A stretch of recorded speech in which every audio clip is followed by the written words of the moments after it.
राजकुमारी mu mu का बिल्कुल सही दिन। एक बिल्ली की कहानी। एक समय की बात है, पॉज़विल नाम के एक शांत छोटे से शहर में राजकुमारी म्यू म्यू नाम की एक सुंदर सफेद फारसी बिल्ली रहती थी। वह एक साधारण बिल्ली नहीं थी। वह एक प्यारे पाश्चर गुलाबी कुटीर में, जो फूलों, मखमली पर्दों और वेनिला की कोमल गंध से भरा हुआ था, एक इंसान की तरह रहती थी।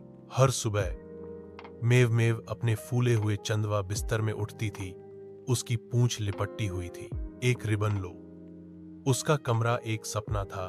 लैवेंडर रंग से रंगी दीवारें, एक ड्रेसिंग टेबल जिसमें छोटे ब्रश, चमकदार दर्पण और उसकी पसंदीदा चीज, उसका ज्वेलरी बॉक्स था।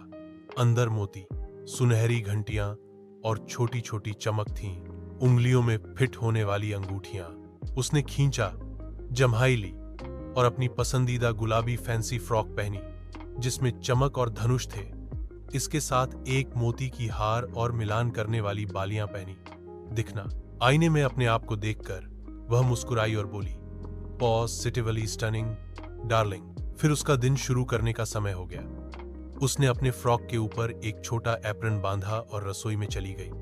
उसका रसोई घर था प्यारा, एक गुलाबी चूल्हा, दिल के आकार के पैन और मछली के केक, दूध और क्रीम से भरा एक फ्रिज।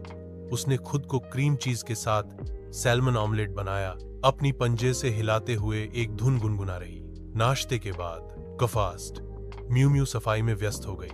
उसने अलमारियों की धूल झाड़ी, एक बिल्ली के आकार के वैक्यूम से कालीन साफ किया और अपने चाय के कप धोए। काम करते हुए उसकी भुलभुलिया पूंछ गर्व से हिल रही थी। बाद में उसने एक ब्रेक लिया। अपने आरामदायक पढ़ने के कोने में कैमोमाइल चाय पीते हुए एक कुकबुक पढ़ रही थी, जिसका शीर्षक था विस्कर, लेकिन मील्स फॉर क्लासी कैट्स। दोपहर में उसने टूना मफिन बेक किए और उन्हें अपने पड़ोसियों को भेजा।